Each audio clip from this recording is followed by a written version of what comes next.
Kita mulai informasi pertama kami, pemirsa. Kepolisian Resor Kota Kendari berhasil menangkap komplotan pelaku pembusuran dan kepemilikan senjata tajam yang meresahkan warga Kota Kendari.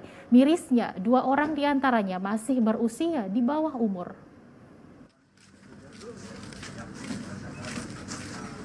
Jajaran Polresta Kendari bergerak cepat menindaklanjuti aksi teror pembusuran yang terjadi di Kota Kendari akhir-akhir ini. Setelah melakukan razia besar-besaran, Polres Kota Kendari akhirnya bisa menangkap komplotan pelaku pembusuran dan kepemilikan senjata tajam.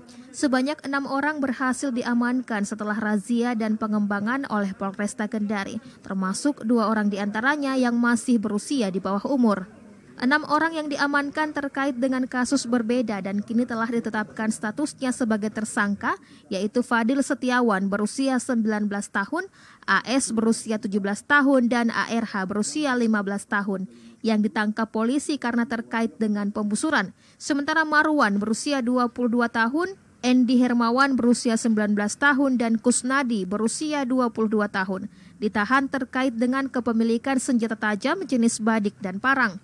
Kapolresta Kendari Kombes Polisi Muhammad Eka Fatur Rahman mengatakan untuk tersangka Fadil, AS, ARH, Marwan, dan Kusnadi terkait dengan pembusuran yang terjadi di Jalan Bypass Laode Hadi pada Senin 16 Mei 2022 dengan korban bernama Ferdi. Lebih lanjut, Eka mengatakan peran tersangka Fadil sebagai eksekutor yang membusur korban Ferdi dari dalam sebuah mobil yang dikendarai tersangka AS. Sedangkan satu pria lainnya yang turut diamankan yaitu Endi Hermawan terjaring razia aparat gabungan di Kelurahan Lalolara, Kecamatan Kambu. Tersangka Endi tidak terkait dengan pembusuran yang menjerat 5 tersangka lainnya. Kami telah menangkap ada 6 orang yang merupakan kelompok pembusur yang meresahkan masyarakat. Yang pertama yaitu saudara Fadil Muhammad, kemudian ada B, ini umur di bawah 18 tahun, anak, kemudian Agus, Ahmad, Rian, dan M, anak di bawah umur juga. Peran dari mereka ini ketika kami melakukan penyelidikan, yang bersangkutan melakukan kegiatan pembusuran yang pertama yaitu di Pasar Panjang. Kemudian yang ada korbannya saudara Jeffrey, saudara Ferdian, seorang ojek online di bypass.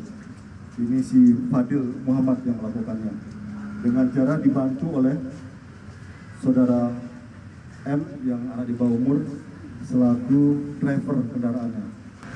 Jadi motifnya ingin melepaskan kekesalan temannya yang akan dipukul oleh seseorang tadi.